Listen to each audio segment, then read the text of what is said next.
Assalamualaikum good people. Welcome back to Ashraf channel. Guys, korang boleh bayang tak sebagai seorang lelaki yang sepatutnya melindungi wanita, ada seorang lelaki ni dia menggunakan wanita sebagai makanan haiwan peliharaan dia. Dahsyat mat, yang dia bela tu bukan biasa-biasa. Dia bela buaya dekat rumah mat. Yang ini kita nak cerita macam mana dia gunakan korban-korban ni untuk dijadikan makanan untuk buaya-buaya dia. Okay guys, sebelum kita mulakan video ni, macam biasalah, jangan lupa tekan like, tekan subscribe dan juga hit bell notification. And then kita selami cerita tentang Joe Ball. Let's roll it.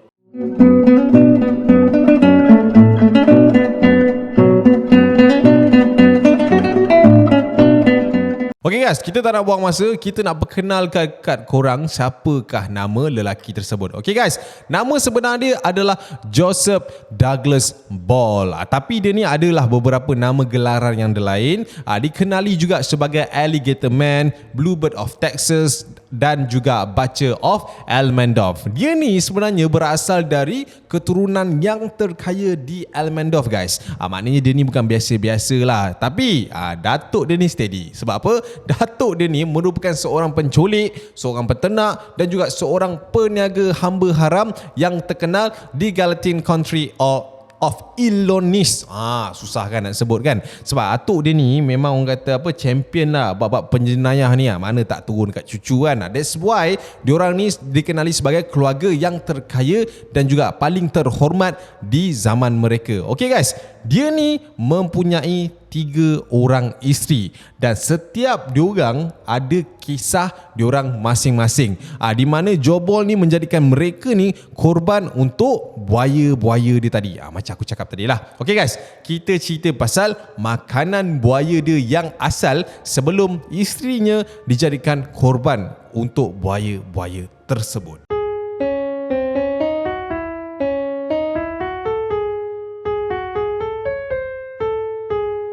Okay guys, si Joe ni sebenarnya mempunyai sebuah kedai bar minuman yang bernama The Sociable Inn, yang di belakang bar tersebut ada satu kolam buaya.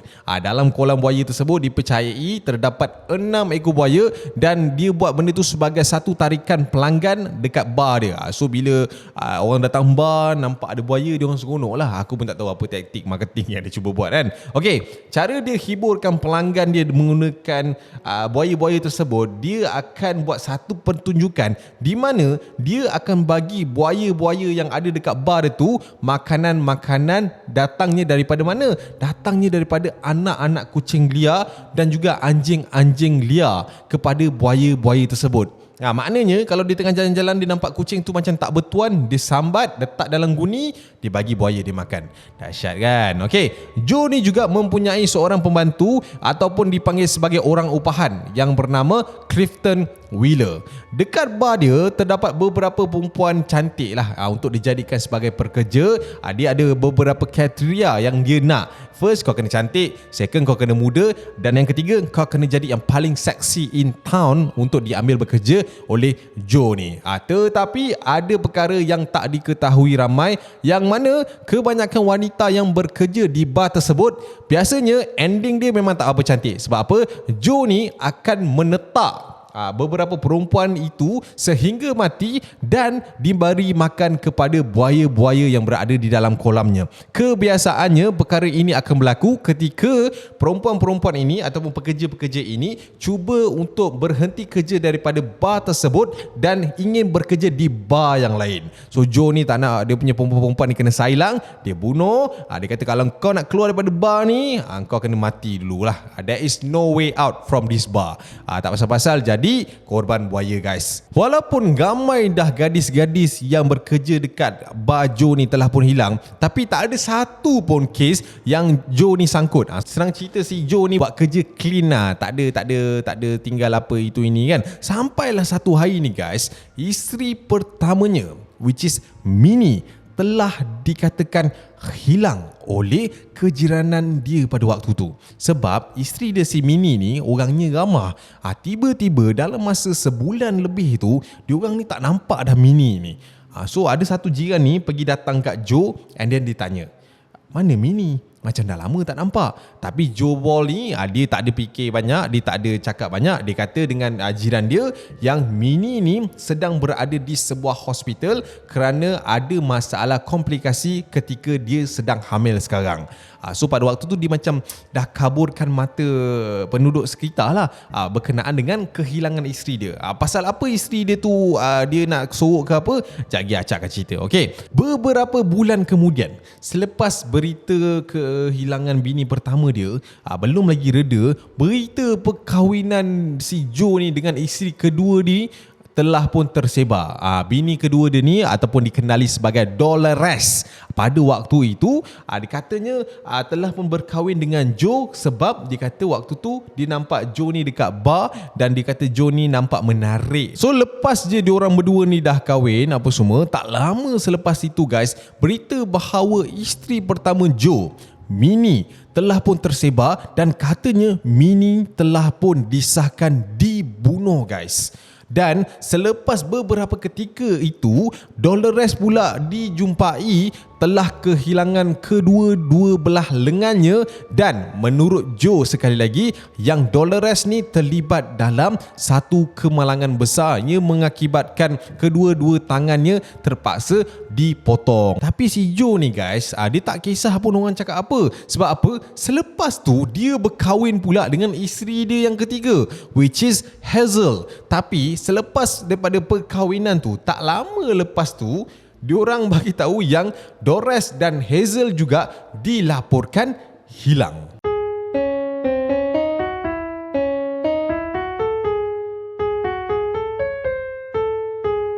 Dan selepas kedua-duanya dilaporkan hilang, si Joe ni pun buat tak tahu je, dia run je bisnes dia macam biasa. That's why orang makin pelik dan muskil kepada dia. Tapi orang tak boleh nak tuduh dia sangat sebab tak ada bukti yang kukuh. Sampailah ada satu perkara ni telah menjadi perhatian orang-orang setempat, yang mana apabila ada seorang lelaki tua yang merupakan seorang pemburu burung telah pun mengadu bahawa dia ada terbau bau busuk dan dia pasti bau busuk tu memang datangnya dari sebuah tong yang berada di belakang kandang milik Joe Ball.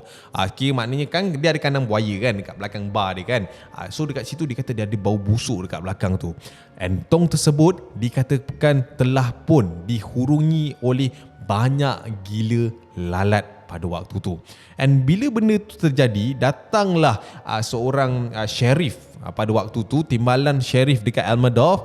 Dia datang ke tempat itu untuk melakukan siasatan. Waktu tu Joe Ball macam apa hal macam ada polis datang pula ni, macam aku tak buat apa-apa. Dia berlakon lah pada waktu tu. Tapi Joe ni tak adalah bergaduh ke apa, cuma dia ada satu request dekat sheriff tu. Dia kata sebelum soal siasat, aku nak teguk satu cawan bir ni dulu, and aku nak tutup bar aku sekejap. Lepas tu kau nak cerita, kau nak tanya, kau tanya lah. So sheriff ni kata okay, go ahead. Dia pun pergi tutup bar dia, dah tutup apa semua. Dia pun ambil cawan, dia tuang bir. Dia dah habis tuang bir dia pun minum lah. Setelah dia minum bir tu guys, dia pun pergi dekat area cashier tu. So sheriff ni pun, kau nak buat apa kan? Sheriff tu tanya lah, kau nak buat apa pula ni sampai kat cashier ni pula? Dia pun apa lagi guys, keluarkan sepucuk pistol. And pada waktu tu guys, keadaan menjadi kelam kabut. Waktu tu sheriff tu kata, "Sir, put the gun down." Dia kata macam tu lah. And waktu tu Joe ni terus angkat pistol tu, bunuh diri dia sendiri guys. Dia tembak diri dia sendiri pada waktu tu. And bar tersebut kemudiannya ditutup atas alasan untuk menjalankan siasatan. Polis katalah semasa proses siasatan mereka menjumpai sebilah kapak yang berlemuran dengan darah dan juga beberapa helai rambut wanita di kapak tersebut. Tidak lama kemudian, pembantu Joe Ball iaitu Clifton Wheeler telah pun mengakui bahawa dia banyak terlibat dalam kes jenayah Joe Ball dan dia juga bersetuju untuk membawa timbalan sheriff tu ke tempat kejadian pembunuhan Minnie dan juga Hazel guys. Tadi kan Acak ada cerita kan pasal bini dia yang pertama hilang, yang ketiga pun hilang, yang kedua hilang dua-dua tangan. Kat sini kita nak cerita macam mana Joe ni buat kerja dia sampai dia korbankan bini dia sampai ke tahap macam tu sekali.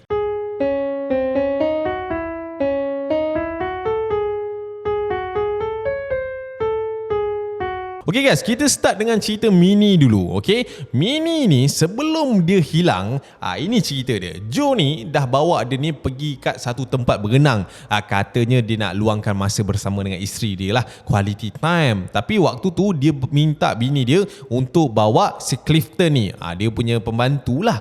Sebenarnya Joe ni ada niat untuk membunuh bini ketika dia sedang hamil guys. Dahsyat kan, si Joe ni aku tak tahulah apa yang dia fikir. Pada waktu tu dia dah plan dah dengan dia punya pembantu tu untuk buat something lah dekat si Mini ni. Tapi Mini ni tak adalah fikir yang laki dia nak bunuh dia. Laki ikut je lah kan.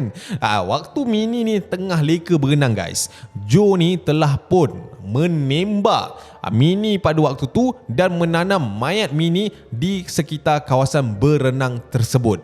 Lepas dia dah tanam apa semua, and dia belah, dia tutup je cerita macam tu je lah. Okay, kita cerita pasal Hazel pula. Dia hilang macam mana. Okay, si Hazel ni lepas dah kahwin beberapa bulan, Hazel ni kantoi. Dia kantoi dengan Joe ni. Katanya si Hazel ni curang. Dia ada something somewhere lah wrong. Dia pun membuat keputusan untuk melarikan diri tapi dihalang oleh Joe.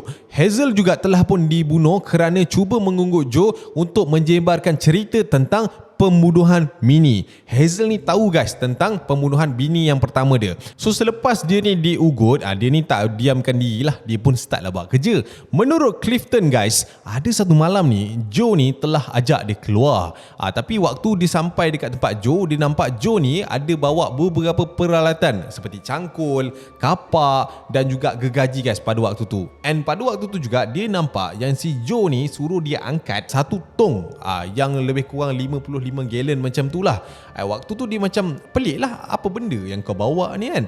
And Clifton juga telah pun diarahkan oleh Joe untuk menggali tanah di satu kawasan sungai San Antonio pada waktu tu. And waktu dia dah habis gali tanah apa semua, dia pun tanyalah Joe, apa benda kat dalam tong besi ni. So Joe tu pun buka. Nah, surprise, dekat dalam tu mayat Hazel guys. Waktu tu yang dia punya kawan ni pun dah geling kepala lah. Tapi dia dah kenal kan si Joe ni macam mana. Selepas diorang bawa keluar mayat Hazel daripada tong tersebut, si Joe ni juga mengarahkan Clifton tu untuk pergi potong kepala Hazel ni menggunakan gergaji sebelum kepalanya dibakar di dalam unggun api dan badannya telah pun ditanam di kawasan tersebut. Sebab dia kata kalau kepala dia ni ada sekali dengan dia punya badan, dia akan timbulkan beberapa masalah. So Clifton ni tak ada banyak cerita, tak nak orang kata banyak soal. So dibuat je lah apa yang si Joe ni arahkan. Okay guys, kita cerita pasal Dolores pula.